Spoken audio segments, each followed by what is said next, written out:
ఎవ్వరూ తరించలేరు. కాబట్టి ఏ వర్ణమునకు ఆ ధర్మం ఉంటుంది, ఏ ఆశ్రమమునకు ఆ ధర్మం ఉంటుంది. ధర్మము లేని ఆశ్రమం లేదు. నేను ఈ ఆశ్రమంలో ఉన్నాను కాబట్టి నాకు ఏ ధర్మం లేదండి అని చెప్పడానికి ఎవరికీ అధికారం లేదు. బ్రహ్మచారికి ధర్మం ఉంది, గృహస్థుకి ధర్మం ఉంది, వానప్రస్థుకి ధర్మం ఉంది, సన్యాసికి ధర్మం ఉంది. సన్యాస ధర్మాన్ని 100కి 100 పాళ్ళు అనుష్ఠించిన మహాపురుషుడు చంద్రశేఖరేంద్ర సరస్వతి మహాస్వామి. 90 ఏళ్ల వయస్సులో కూడా పాదచారి అయ్యి వెళ్ళారు తప్ప వాహనం ఎక్కలేదు. అందుకే అప్పటికి ఇప్పటికీ ఎప్పటికీ వారి ధర్మాన్ని గొప్పగానే చెప్పుకుంటాం. దండక మండలాలు విడిచి ప్రయాణించలేదు. ఎక్కితే శిష్యులు మోసిన పల్లకి, లేకపోతే పాదచారి అయి వెళ్ళారంతే. ఆఖరికి రామేశ్వరం వెళ్ళవలసి వచ్చినా సరే, సముద్రాన్ని దాటవలసి వస్తే, ఆ పాయ దాటి వెళ్ళవలసి వస్తే, ఆ రైలు పట్టాల మీద ఒక్కొక్క దాని మీద అడుగు తీసి అడుగు వేస్తూ అంత జోరుగాలిలో సత్యదండాన్ని కమండలాన్ని విడిచిపెట్టకుండా బట్ట చుట్ట పెట్టుకుని నూనె పడినటువంటి ఆ అడ్డంగా ఉన్న కొయ్యల మీద కాలు జారిపోతుందేమోనని భారతదేశమంతా ఉత్కంఠగా చూస్తున్నప్పుడు కూడా పరాయి ప్రభుత్వం నయం వారి ధర్మాన్ని చూచి అట్నుంచి ఇట్నుంచి రైళ్ళు ఆపింది. దాని మీద నడుస్తూ వెళ్ళారు తప్ప ఆయన రైలెక్కి రామేశ్వరం వెళ్ళలేదు. అంతటి ధర్మానికి ఆయన కట్టుబడ్డారు. సన్యాసికి ధర్మం ఉంది, గృహస్థుకి ధర్మం ఉంది, బ్రహ్మచారికి ధర్మం ఉంది, వానప్రస్థుకి ధర్మం ఉంది. ఇక్కడ ధర్మరాజు గారు ఒక మాట అంటున్నాడు, 4 ఆశ్రమములలో ఏ ఆశ్రమము గొప్పది? గృహస్థాశ్రమమే గొప్పది. బ్రహ్మచారి కన్నా, వానప్రస్థు కన్నా, సన్యాసి కన్నా గొప్పవాడు గృహస్థే. మిగిలిన 3 గృహస్థు తర్వాతే. వాళ్ళు 3 గృహస్థు కన్నా గొప్పవాళ్ళు కారు. నేను చెప్పట్లా, భారతం చెప్తోంది. భారతంలో ధర్మరాజు గారు చెప్పారు, వ్యాసుడు చెప్పాడు, కోటేశ్వరరావు గారు కాదు చెప్తున్నది, మీరు తప్పు పట్టడానికి. ఎందుచేత గృహస్థాశ్రమం గొప్పది? గృహస్థాశ్రమం లేనినాడు సన్యాసికి అన్నం లేదు, గృహస్థాశ్రమం లేనినాడు బ్రహ్మచారికి అన్నం లేదు, గృహస్థాశ్రమం లేనినాడు వైరాగ్యంతో అడవిలో కూర్చోవడానికి వానప్రస్థం లేదు. 3 ఆశ్రమాలకి ఆది బిందువు గృహస్థాశ్రమమే. గృహస్థాశ్రమంలో గృహస్థు ఉన్నాడు కాబట్టి సన్యాసి భవతి భిక్షాందేహి అంటే భిక్ష పెట్టడానికి ఉన్నాడు, లేకపోతే సన్యాసి శరీరం ఎలా నిలబడుతుంది?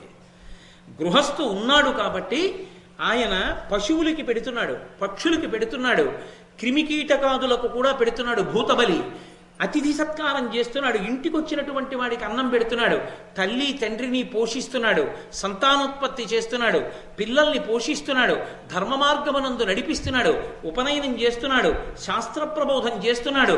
10 మందికి పనికొచ్చేటట్టుగా నిలబడేటటువంటి ఆశ్రమం అంటూ ఏదైనా ఉంటే 4గింటిలో గృహస్థొక్కడే. మిగిలినవన్నీ తాను తన కొరకు మాత్రమే ఉన్న ఆశ్రమాలు మిగిలిన 3. అన్నీ వదిలిపెట్టేసి వైరాగ్యం వస్తే కేవలం తన ఉద్ధరణ కొరకు, తాను ఇక మిగిలిన వాటి పట్ల విరక్తి చెందిపోయాడు కాబట్టి ఏ కొండ గుహలోనో కూర్చోవడానికి సన్యాసం. తన కొరకు తనకి అంతే. లోకోద్ధరణ కొరకు సన్యాసం తీసుకోరు.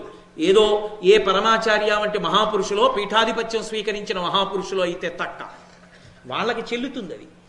కాబట్టి సన్యాసి లోకోద్ధరణ చెయ్యాలనే శాస్త్రం లేదు. సన్యాసి తనని తాను ఉద్ధరించుకోవడానికి వైరాగ్యంతో స్వీకరిస్తాడు సన్యాసాశ్రమాన్ని. బ్రహ్మచారి వేదం చదువుకునేది తనని తాను దిద్దుకోవడానికి గురువుగారి దగ్గర కూర్చుని వేదం చదువుకుంటాడు. వానప్రస్థు గృహస్థుగా వంటి వైరాగ్యం వచ్చింది కాబట్టి వెళ్ళి కూర్చున్నాడు. గృహస్థు 10 మందికి పెట్టి బతకడానికి తాను ఉన్నాడు. కాబట్టి 10 మంది బతికేది ఏ ఆశ్రమం వల్ల? గృహస్థాశ్రమం వల్ల. నా ధర్మం పోవట్లా 10 మందికి పెట్టకపోతే? నిత్యాగ్నిహోత్రీకులైన కొన్ని వేల మంది బ్రాహ్మణులు నన్ను అనుగమించి వస్తే వాళ్ళకి నేను అన్నం పెట్టలేకపోతే నా ఆశ్రమానికి దోషం రావట్లా? నేను అలా వాళ్ళందరికీ అన్నం పెట్టద్దు, అందుకు నేను వగచద ఏడుస్తున్నాను, అందుకు బాధపడుతున్నాను తప్ప మా ఎట్టి గృహస్థ తతికి పోష్యుల ఎయ్యడ బ్రోవక యుండను విప్రుల అతిథుల వృధయ పుచ్చజనునే. అతిథుల్ని, వచ్చినటువంటి బ్రాహ్మణులకు అన్నం పెట్టకుండా పంపించేస్తే వాళ్ళు మేము మీతో వచ్చి పోన్లేండి, మీరు అరణ్యంలో దుంపలు తింటారు, కాయలు తింటారు, పళ్ళు తింటారు, తేనె తాగుతారు, మేము కూడా అలాగే కాయలు పళ్ళు తేనె తాగుతాం, మాకు అవి దొరకవేమిటి, మీకు దొరికినవి మాకు దొరుకుతాయి అంటున్నారు. కానీ నేను అలా చేయకూడదు, నేను పెట్టాలి గృహస్థుని. వాళ్ళు బ్రాహ్మణులు, నేను క్షత్రియుణ్ణి, నేను వాళ్ళకి అన్నం పెట్టాలి. కానీ నా గృహస్థ ధర్మం పోతోందే వాళ్ళు వస్తానంటే ఎలా వాళ్ళని పోషించడం? అందుకయా స్పృహ తప్పిపోయాను. నేను తృష్ణ కోసం స్పృహ తప్పలేదు, నా ధర్మం పోతుందేమోనని స్పృహ తప్పాను. అభి అభిమతాశ్రమంబులందు గృహస్థాశ్రమంబ కాదే యుత్తమంబు వినగా. అన్ని ఆశ్రమాల్లోకి గృహస్థాశ్రమం కదా గొప్పది. మరి ఆ గృహస్థాశ్రమ ధర్మాన్ని నేను నిలబెట్టద్దు, అందుకని నేను ఏడుస్తున్నాను అంటే అని ధౌమ్యుడి దగ్గరికి వెళ్ళి, అందుకు పురోహితుడు పక్కన ఉండాలి. తను నమ్ముకున్నటువంటి వేదం, తను చదువుకున్న వేదంతో ఇటువంటి క్లిష్ట పరిస్థితి వచ్చినప్పుడు దేవతల యొక్క సహాయాన్ని పొంది యజమాని ఎలా గట్టెక్కచ్చో హితాన్ని ఉపదేశం చేస్తాడు. ధౌమ్యుణ్ణి పిలిచి అడిగాడు, ధౌమ్య, ఇన్ని వేల మందికి నేను ప్రతిరోజు భోజనం పెట్టాలి, ఎలా ఈ క్లేశం నుంచి నేను ఎలా గట్టెక్కను, ఎలా వీళ్ళకి అన్నం పెట్టిన ధర్మాన్ని నేను నిలబెట్టుకోను, నాకు ఉపాయం చెప్పన్నాడు. అంటే దాని అర్థం ఏమిటి? ధౌమ్యుణ్ణి ఎక్కడి నుంచన్నా అప్పట్రమ్మన, ఏ దేవతని ఆరాధన చెయ్యడం వల్ల తన యొక్క ధర్మము నిలబడుతుందో, తనకి డబ్బు కావాలని ధర్మరాజు గారు అడగలేదు. తన ధర్మం నిలబడడానికి, 10 మందికి అన్నం పెట్టడానికి తనకి కావలసినటువంటి ఉపకరణము ఎలా లభిస్తుంది? అది డబ్బే ఉండక్కర్లేదు. డబ్బే అయ్యుంటే అడవిలో నీకు సరుకులు అమ్మేవాడు ఎవడు? అడవిలో పచ్చిమిరపకాయలు అమ్మేవాడు, అల్లం అమ్మేవాడు ఉంటాడా? ఉండడుగా.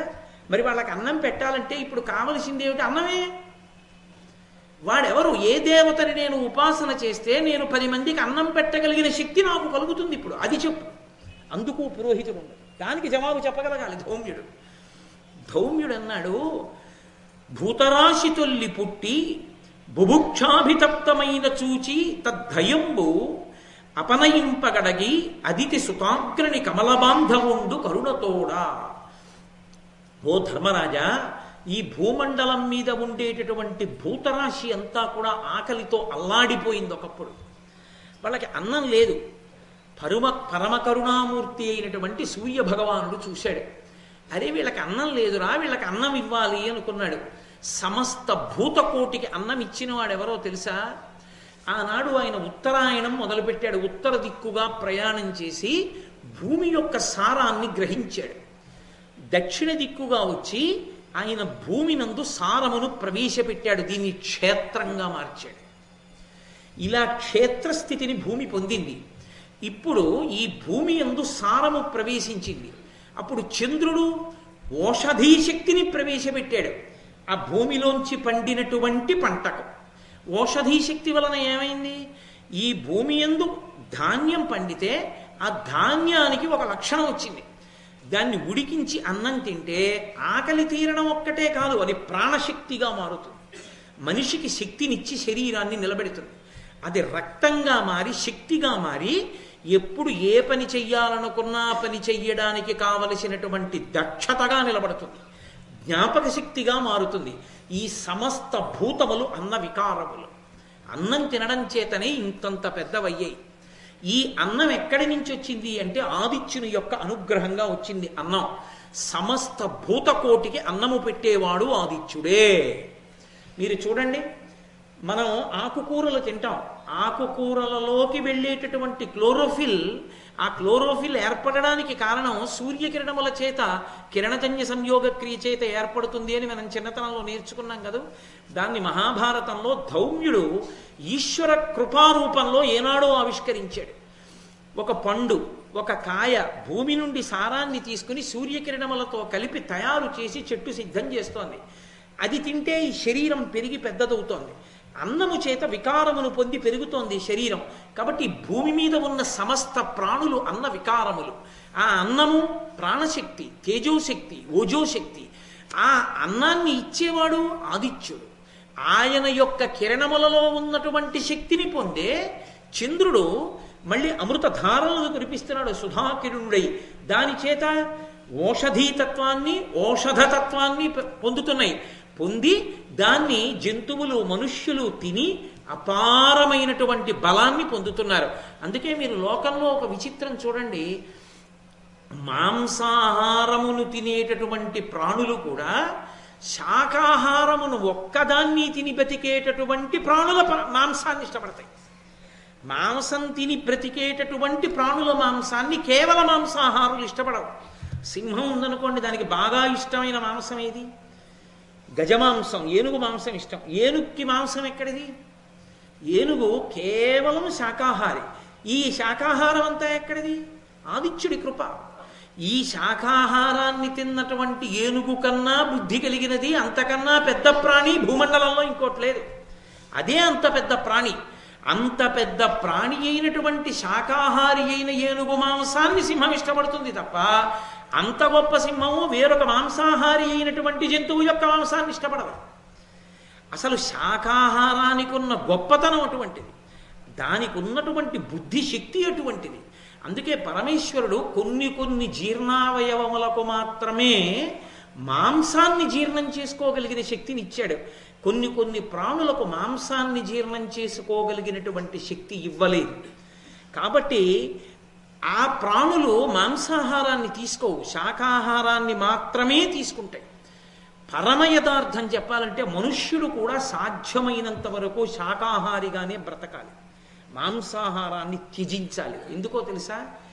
యథాశాస్త్రంగా మాట్లాడాలి అంటే కలియుగంలో మనుష్య ఉపాధి మాంసాహారాన్ని జీర్ణం చేసుకోవడానికి ఉపయుక్తమైన స్థితిని పొంది ఉండలేదు. కాబట్టి ఆరోగ్యవంతమైన శరీరము శాకాహారము చేతనే ఏర్పడుతుంది, ప్రత్యేకించి కలియుగంలో. ఇందుచేత ధర్మం ఇక్కడ వేరు. అందుకని ఇక్కడ క్షాత్రధర్మము యుద్ధం చేసి రక్షించవలసిన అవసరాలేం లేవు. కాబట్టి ఇటువంటి సూర్య భగవానుణ్ణి నువ్వు ఆరాధిస్తే, అదిత సుతాగ్రణి, అదితి యొక్క కుమారులలో అగ్రగణ్యుడైనటువంటి సూర్య భగవానుడు కమలబాంధవుడు, ఆయన కరుణతోడ సమస్త ప్రాణులను పోషించినవాడు కనుక ఆయన అనుగ్రహాన్ని పొందినట్లయితే నువ్వు కూడా ఇన్ని వేల మంది బ్రాహ్మణుల్ని అరణ్యవాస సమయమునందు పోషించగలవు అని ఆ సూర్యుని యొక్క గొప్పతనం ఏమిటో చెప్తున్నాడు ధౌమ్యుడు. ఆయన వారిరుహమిత్రుడు, అమరోరగ మునిద్యుచర మునిద్యుడు, చరచారణ గణ ప్రణుత చారు గుణుండు, లోకాధారు, అఖిల శృతి శరీరు, హరిశంకర సరోరుహ భవ ప్రతిము, దారుణతమిశ్రామారణ మరీచి పరిపూరిత దిగంతరుని, భూరి కరుణా నిరతు, సూరుని, త్రిజగద్రక్షారతు, సహస్ర కరు, కోరి భజింపుము, మనోరథ ఫలంబులగు భూరమణ నీకున్. నీ మనోరథం ఈడేరాలంటే, కొన్ని వేల మంది బ్రాహ్మణులకు ప్రతిరోజు నువ్వు అన్నం పెట్టగలగాలంటే వారిరుహమిత్రుడైన ఆయన కమలబాంధవుడు, అటువంటి పద్మబాంధవుడైనటువంటి ఆ సూర్య భగవానుడి యొక్క కిరణములు తగిలినంత మాత్రం చేత పద్మములు విచ్చుకుంటాయి. ఆయన చైతన్యమునివ్వగలిగిన వాడు. అందుకే తిక్కన గారు మహాభారతంలో విరాట పర్వంలో ఒక మాట అంటారు, ఆయన సమాజ హృదయ కర పుట సరోజములకు ముకుళనంబును జృంభణంబును నచ్చి భానుబింబంబు పూర్వాద్రిపై విలింగే అన్నారు. ఆయన కనపడేటప్పటికీ మనుష్యుల యొక్క చేతులు ఇలా ముడుచుకుంటాయి, హృదయ సరోజములు విచ్చుకుంటాయి, చైతన్యాన్ని నింపుతుంది సూర్యబింబం, దానికి ఆ శక్తి ఉంది. వారిరుహమిత్రుడు ఆయన అమరోరగ మునిద్యు చర చారణ గణ ప్రణుత చారణుడు, చారుగుణుడు. ఆయన దేవతల చేత, పాముల చేత, సమస్తమైనటువంటి చారణ గణముల చేత నిరంతరము పూజింపబడుతుంటాడు. లోకాధారు, ఈ లోకమునకంతటికి ఆధారమైన వాడు ఆయనే. కాలము నడుస్తోందన్నా, ఋతువులు ఏర్పడుతున్నాయన్నా, రాత్రింబవళ్ళు ఏర్పడుతున్నాయన్నా ఆయన అనుగ్రహం. అఖిల శృతి శరీరం, వేదము శరీరముగా కలిగినటువంటి వాడు. హరి శంకర సరోరుహ భవ ప్రతిము, బ్రహ్మగారు విష్ణువు శివుడు మూడు కలిపి ఒక ముద్ద అయితే ఆ ముద్ద యొక్క పేరే సూర్యుడు. దారుణతమిశ్రామారణ మరీచి పరిపూరిత దిగంతరుడు, కటిక చీకట్లతో ఈ ప్రపంచమంతా నిండిపోయి ఎక్కడ ఏదుందో తెలియనటువంటి సందర్భంలో ఆయన ఇలా ఉదయించగానే చీకట్లనన్నిటినీ ఛేదించి సమస్త ప్రపంచము భాషించేటట్టుగా చేయగలిగినటువంటి వాడు. మీరు నిజంగా ఈ మాటకి అందం ఏమిటో అనుభవించాలి అంటే సముద్రపుటొడ్డున సూర్యోదయం చూడాలి. ప్రత్యేకించి ఆ గ్రీష్మ ఋతువు మొదలైనటువంటి వాటిల్లో, వసంత ఋతువు వాటిల్లో, ఏ విశాఖపట్నం ఉపన్యాసాలకి వెళ్ళినప్పుడు నేను ఒక రోజు వెళ్ళి సముద్రపుటొడ్డున కూర్చుంటూ ఉంటాను తెల్లవారుజామున. ఆ సముద్రంలో మబ్బులు ఉండవు, అప్పుడు అడ్డం కటిక చీకటి కింద ఉంటుంది, ఏమీ కనపడదు. అటువంటి కటిక చీకట్లో సముద్రంలోంచి ఒక ఎర్రటి కాంతి పైకి బయలుదేరుతుంది. ఒక చిన్న గీతలాగా ప్రారంభం అవుతుంది. అది ఇలా కొద్దిగా పైకి వస్తుంటే సముద్రం అంతా అడ్డంగా ఎర్రటి తివాచీ పరిచినట్లు వస్తుంది. వచ్చి తూర్పు నుంచి పశ్చిమ దిక్కు వరకు పడుతుంది. నాకు చాలా ఆశ్చర్యంగా ఉండేది, ఆ కటిక చీకట్లో పక్కనే ఉన్న డాల్ఫిన్స్ నోస్ అన్న పర్వతం మీద, కొండ మీద లైట్ హౌస్ తిరుగుతూ ఉంటుంది. ఆ చీకట్లో తిరుగుతున్న లైట్ హౌస్ బాగా కనబడుతూ ఉంటుంది. సూర్యోదయం అవుతూ ఉంటుంది. ఈ తిరుగుతున్న లైట్ హౌస్ వెలవెలబోతుంది, దాని కాంతి కనపడదు. కనపడకుండా ఎరుపు కాంతి ప్రపంచాన్నంతటినీ ఆవరించి ఎర్రటి కాగితాన్ని అడ్డుపెట్టి చూస్తే అన్ని ఎర్రగా కనపడ్డట్టు, ఒక పలచటి ఎర్రటి పరదా కప్పారా అన్నట్టుగా ప్రపంచమంతా ఎరుపుతనంలో మునిగిపోతుంది. మెల్లిగా బింబం పైకొస్తుంది, ఎర్రటి బింబం.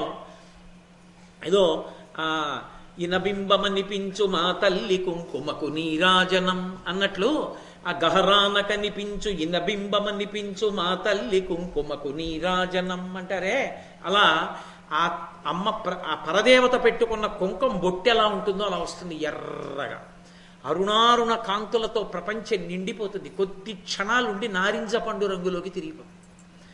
ఆ నారింజ పండు రంగు దాటిందా ఇక మీరు ఆయన దుర్నిరీక్షుడు. ఇక మాంసనేత్రాన్ని ఇలా విప్పి చూడటం కుదరదు, మారిపోతుంది అంతే రంగు. చిత్రం ఏమిటంటే, ఆ ఎర్రటి బింబం ప్రారంభమైన దగ్గర నుంచి నారింజ రంగు దాటే పర్యంతానికి సరిపోతుంది ఆదిత్య హృదయం. ఖచ్చితంగా ఆదిత్య హృదయం పూర్తయిపోతుంది, ఆయన నారింజ రంగు వదిలేస్తాడు. ఎంత లెక్క కట్టి ఇచ్చాడో మహానుభావుడు వాల్మీకి మహర్షి ఆదిత్య హృదయాన్ని అనిపిస్తుంది. ఆ సముద్రపుటొడ్డున కూర్చుని అసలు ఆ సూర్య భగవానుని యొక్క వైభవం ఏమిటో చూడాలి. ఆయన ప్రకాశిస్తుంటే, ఆ సూర్యోదయం అవుతుంటే అంత గొప్పగా ఉంటుంది. కాబట్టి దారుణ తమిశ్రామారణ మరీచ పరిపూరిత దిగంతరుని, అంతటా నిండిపోయినటువంటి అంధకారాన్ని భేదించి వెలుగులు నివ్వగలిగినటువంటి ఆ సూర్య భగవానుడు భూరి కరుణా నిరతు, అపారమైనటువంటి దయ కలిగినటువంటి వాడు, సూర్యుని పండితుడు, గొప్ప విద్వాంసుడు, త్రిజగద్రక్షారతు, 3 లోకములను రక్షించగలిగినటువంటి వాడు, సహస్రకరు, అనంతమైన చేతులున్నవాడు. ఆ కిరణములన్నీ చేతులే. కోరి భజింపుము, కోరి కోరి ఆయన్ని నువ్వు పూజించవయా, మనోరథ ఫలంబులకు భూరమణ నీకున్, నీ కోరిక తీరుతుందన్నాడు. అని ధర్మరాజు గారికి ధౌమ్యుడు 108 సూర్యనామములను ఉపదేశం చేశాడు. అందున ఆదివారం విశేషం, అందున భారత ప్రవచనాంతర్గతంగా మరీ విశేషం కదూ, ఫాల్గుణ మాసం, అందులో ఉత్తరాయణ పుణ్యకాలం. ధర్మరాజు గారికి ఉపదేశం చేస్తూ ఒక మాట అన్నాడు. ఇది మొట్టమొదట బ్రహ్మగారు ఇంద్రుడికి ఉపదేశం చేశారు. ఇంద్రుడు నారదుడికి ఉపదేశం చేశాడు. నారదుడు వసురాజుకు ఉపదేశం చేశాడు. వసురాజు నాకు ఉపదేశం చేశాడు. నాకు అంటే ధౌమ్యుడికి. ఆ 108 నామములను నీకు ఇస్తాను. ఆ 108 నామములను నువ్వు ప్రతిరోజు కూడా ఈ గంగానదిలో నిలబడి సూర్య భగవానుడి వంక చూసి చదవవలసింది అని.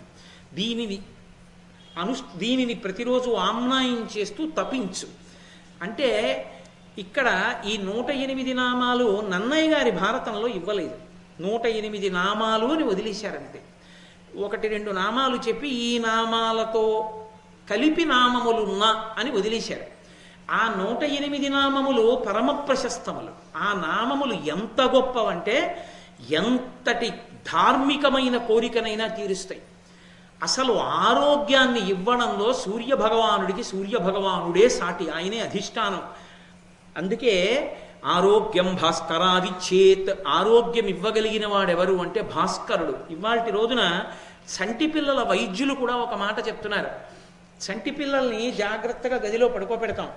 నీరెండ పడేటప్పుడు కానీ, సాయంకాలపు ఎండ పడేటప్పుడు కానీ కొద్దిసేపు తెర తీసి ఆ సూర్యకిరణాలు పడనివ్వండి అంటున్నారు. ఆ సూర్యకిరణాలు పడితే విశేషమైనటువంటి ఆరోగ్యాన్ని పిల్లలు పుంజుకుంటారు.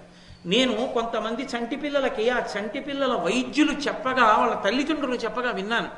సూర్యకిరణములకు ఆ శక్తి ఉంది, అందుకే అది చైతన్యం. అందుకే చూడండి, ఇలా చూస్తే సూర్యబింబం వంక పొద్దున్నే తుమ్మొస్తుంది. ఆ జడత్వం వదిలిపోతుంది, ఆ సోమరితనం వదిలిపెట్టేస్తుంది. సమస్త నాడీమండలము చైతన్యాన్ని పొందుతుంది. ఆ ధౌమ్యుల వారు 108 నామాలు చెప్పారు. ఇది ఎవరో కొంతమందే చదువుకునేవి కావు. ఈ 108 నామములను ప్రతి వాళ్ళు చదువుకోవచ్చు. ఉదయం వేళ సూర్య భగవానుడికి ఎదురుగుండా నిలబడి ఈ నామములను చెప్పి నమస్కారం చేస్తే ఆయన అనుగ్రహించి సమస్తాన్ని ఇస్తాడు. ఆయన ఇవ్వలేనిదన్నది లేదు. అటువంటి సూర్య భగవానుడి యొక్క నామాల్ని ధౌమ్యుల వారు ధర్మరాజుకు ఉపదేశం చేసినవి. సూర్యుడు, అర్యముడు, భగుడు, త్వష్ట, పూష, అర్కుడు, సవిత, రవి, గభస్తిమంతుడు, అజుడు, కాలుడు, మృత్యువు, ధాత, ప్రభాకరుడు, భూమి, జలము, అగ్ని, ఆకాశము, వాయువు, పరాయణుడు, సోముడు, బృహస్పతి, శుక్రుడు, బుధుడు, అంగారకుడు, ఇంద్రుడు, వివస్వంతుడు, దీప్తాంశువు, శుచి, శౌరి, శనైశ్చరుడు, బ్రహ్మ, విష్ణువు, రుద్రుడు, స్కందుడు, వరుణుడు, యముడు, వైద్యుతాగ్ని, జఠరాగ్ని, ఇంధనాగ్ని, తేజస్సులకు పతి, ధర్మధ్వజుడు, వేదకర్త, వేదాంగుడు, వేదవాహనుడు, కృతము, త్రేత, ద్వాపరము, కలి, సర్వమాలాశ్రయుడు, కళ, కాష్ఠ, పక్ష, ముహూర్త, యామ, క్షణ, సంవత్సరకర, అశ్వత్థ, కాలచక్ర, విభావసు, పురుష, శాశ్వత, యోగి, వ్యక్తావ్యక్త, సనాతన, కాలాధ్యక్ష, ప్రజాధ్యక్ష, విశ్వకర్మ, తమోనుదుడు, వరుణుడు, సాగర, అంశువు, జీమూతుడు, జీవనుడు, అవిహుడు, భూతాశ్రయుడు, భూతపతి, సర్వలోక నమస్కృతుడు, స్రష్ట, సువర్తకుడు, వహ్ని, సర్వమునకు ఆది, అలోలుపుడు, అనంతుడు, కపిలుడు, భానువు, కామదుడు, సర్వతోముఖుడు, జయుడు, విశాలుడు, వరదుడు, సర్వధాతు నిషేవిత, మనస్సు, సుపర్ణుడు, భూతాది, శీఘ్రగుడు, ప్రణధారకుడు, ధన్వంతరి, ధూమకేతువు, ఆదిదేవుడు, ఆదిత్యుడు, ద్వాదశాత్మ, అరవిందాక్షుడు, పీత, మాత, పిత, మాత, పితామహుడు, స్వర్గద్వారము, ప్రజాద్వారము, మోక్షద్వారము, త్రివిష్టపము, దేహకర్త, ప్రశాంతాత్ముడు, విశ్వాత్ముడు, విశ్వతోముఖుడు, చరాచరాత్ముడు, సూక్షాత్ముడు, మైత్రేయుడు, కరుణాన్వితుడు అనబడేటటువంటి ఈ 108 నామములను ఉపదేశం చేసి, ఈ 108 నామములను నువ్వు ప్రతిరోజు గంగానది వద్ద నిలబడి సూర్యభగవాను ఉద్దేశించి స్తోత్రం చేయి. దీని చేత ప్రసన్నుడైనటువంటి సూర్యభగవానుడు నిన్ను అనుగ్రహిస్తాడు. నీకు ఇంతమంది బ్రాహ్మణులకు అన్నం పెట్టగలిగిన శక్తి వస్తుంది అన్నారు. వెంటనే ధర్మరాజు గారు, హితుడైన తన పరోహితునుపదేశంబు పేర్మితో చేకొని ధర్మసుతుడు నిమ్మి పుష్పోపహారమ్ముల ఆదిత్యు పూజించి భాగీరథీ జలంబులందుండి విషయంబులందింద్రియంబుల అమల వ్రతానుభావమున నుడిచి వాయుభోజనుడు ప్రాణాయామపరుడునై సూర్యాదినామముల్ సూర్యగురిచి జపము చేయుచున్న తపసుడాతనికి ప్రత్యక్షమై త్రిలోక చక్షుడమరవరుడు దురితహరుడు తరణి త్రయీమూర్తి వనజమిత్రుడిట్టులనియే కరుణ.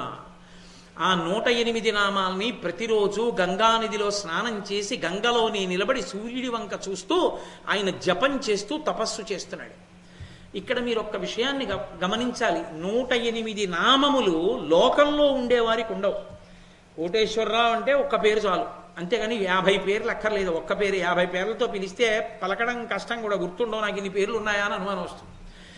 కానీ పరమేశ్వరుడికి సహస్రనామావళి ఉంటుంది. 1000 నామాలు, 1000 కాదు, అనంతం. ఎందుకని అంటే అవి ఆయన్ని పిలవడానికి పేర్లు కావు, ఆయన యొక్క గుణములను ప్రకాశింపచేస్తాయి. అందుకే నామములను చదివేటప్పుడు ఏదో ఒక నామం దగ్గర ఆగిపోవాలి మనస్సు. అంటే అబ్బా ఇంత గొప్పవాడు కదా అన్న భావన లోపల పెరగాలి. ఆయన తపస్సు చేశాడు అన్న మాటకు అర్థం అది.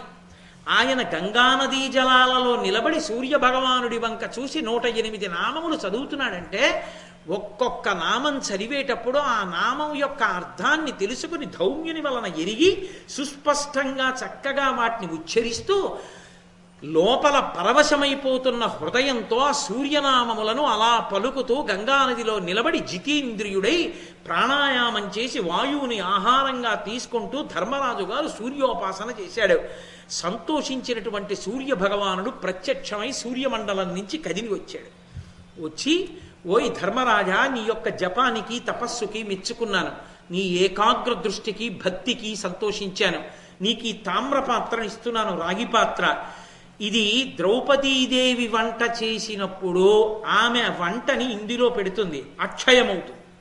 ఆ వంట ఎప్పుడు తరిగిపోతుంది అంటే చిట్ట చివర ద్రౌపదీదేవి భోజనం పూర్తయిపోయిన తరువాత ఇక ఇందులో, అంటే నేను సంస్కృత భారతాన్ని తెలుగు భారతాన్ని కలిపి చెప్తున్నాను, ఇక ద్రౌపదీదేవి భోజనం అయిపోయిందా, ఇక అందులో అక్షయమవదు, కొత్తగా పుట్టదు. ద్రౌపదీదేవి భోజనం అయిపోయే పర్యంతము అందులోంచి ఎంతమంది వచ్చినా వస్తూనే ఉంటుంది ఆహారం. ద్రౌపదీదేవి వండింది అందులో పెడితే అది అలా అక్షయంగా పుడుతూనే ఉంటుంది. ఏదో అడవిలో దొరికిన 4 దుంపలు తీసుకొచ్చి కూర వండింది అనుకోండి, ఆ కూర అక్షయం అవుతుంది. అందులో 4 పళ్ళు ఎట్టింది అనుకోండి, అక్షయం అవుతాయి పళ్ళు. కాస్త తేనె పోసింది అనుకోండి, అక్షయం అవుతుంది తేనె. అన్నం ఇంత వండి అందులో వేసింది అనుకోండి, అక్షయం అవుతుంది అన్నం. కాబట్టి అటువంటి శక్తిని ఆ అక్షయ పాత్ర పొంది ఉంది. నా అనుగ్రహం చేత దాన్ని నీకు ఇస్తున్నాను. ఏమి ద్రౌపదీదేవితో ఎందుకు ముడివేయాలి? ఆయన ధర్మరాజు కదూ, ఇంటి ఇల్లాలికి ఒక లక్షణం ఉంటుంది. తన భర్తలు తిన్న తర్వాత, ద్రౌపదీదేవి విషయంలో లౌకికంగా భర్త తిన్న తర్వాత, తన భర్తలు తిన్న తర్వాత ఇంటికి వచ్చినటువంటి అతిథులందరి భోజనం పూర్తయిపోయిన తర్వాత ఇక అతిథులు వచ్చేటటువంటి అవకాశం లేదు, వేళ దాటిపోయిందన్న తర్వాత అప్పుడు ఆమె భుజిస్తుంది. ఆమె భుజించింది అంటే ఇంకా ఆ రోజుకి భోజనాలు పెట్టవలసిన అవసరం పూర్తి అయిపోయింది.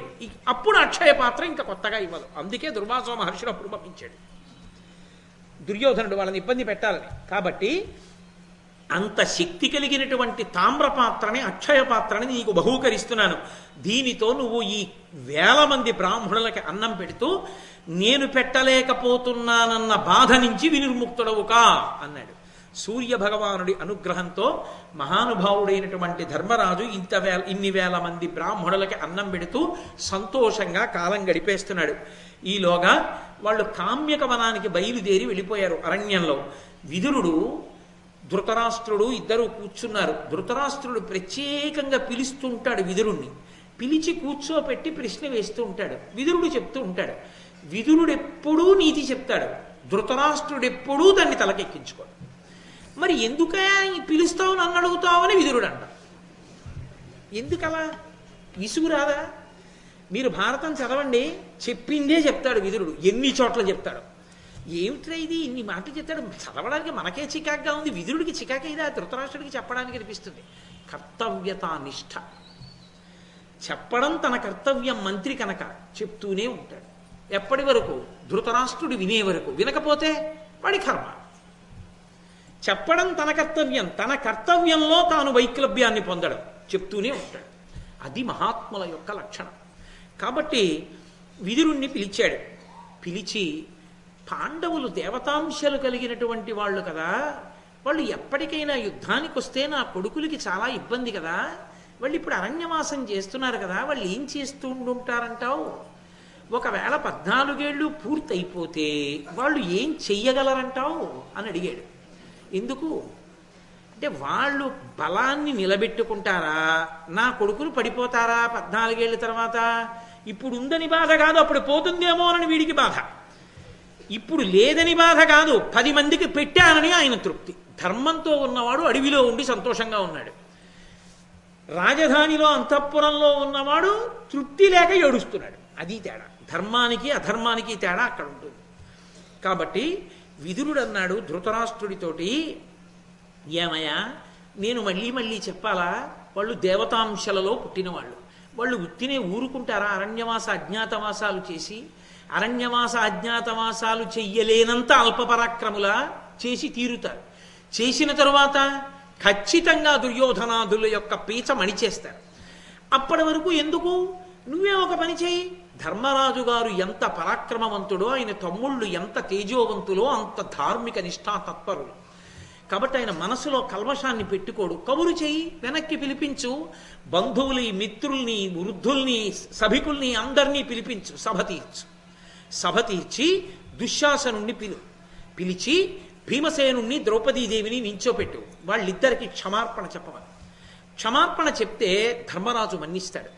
ధర్మరాజు మన్నిస్తే, ధర్మరాజు ఇలా అన్నాడా, ఎంత కోపం వచ్చినా భీముడు కదలడు, ఆగిపోతాడు. ధర్మరాజు అనుజ్ఞ లేకుండా భీముడు రోష ప్రకటనం చెయ్యడు, పరాక్రమంతో విజృంభించడు. ధర్మరాజు గారి అనుజ్ఞ అయిందా